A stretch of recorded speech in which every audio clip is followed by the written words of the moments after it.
அன்பின் பரலோகத் தந்தையே, இன்றைய ஈஸ்டர் நாளை அமைதியாக நிறைவு செய்யும் இந்த இரவு நேரத்தில் உம்மை நன்றி கூற உமது பாதத்தில் வருகிறோம். ஆண்டவரே, இன்று முழு நாளும் எங்களை பாதுகாத்து நடத்தின உம்முடைய கிருபைக்காக நன்றி. எங்கள் சோர்வான மனங்களையும் உடல்களையும் உம்முடைய சமாதானத்தால் நிரப்பும். இன்றைய நாளில் நாங்கள் செய்த தவறுகளை மன்னித்து எங்கள் இருதயங்களை சுத்தமாக்கி உம்முடன் இன்னும் நெருக்கமாக நடக்க உதவி செய்யும். எங்கள் குடும்பத்தினரையும் அன்புக்குரியவர்களையும் உம்முடைய கரங்களில் ஒப்படைக்கிறோம். இரவு முழுவதும் உம்முடைய தூதர்கள் எங்களை காக்கும்படி அருள் புரியும். நாளை புதிய நம்பிக்கையுடன் எழும்பும் அருளை தந்து உயிர்த்தெழுதலின் மகிழ்ச்சியை எங்கள் வாழ்வில் தினமும் அனுபவிக்கச் செய்யுங்கள்.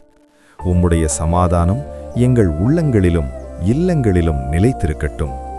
இயேசு கிறிஸ்துவின் பரிசுத்த நாமத்தில் ஜெபிக்கிறோம் பிதாவே. ஆமேன்.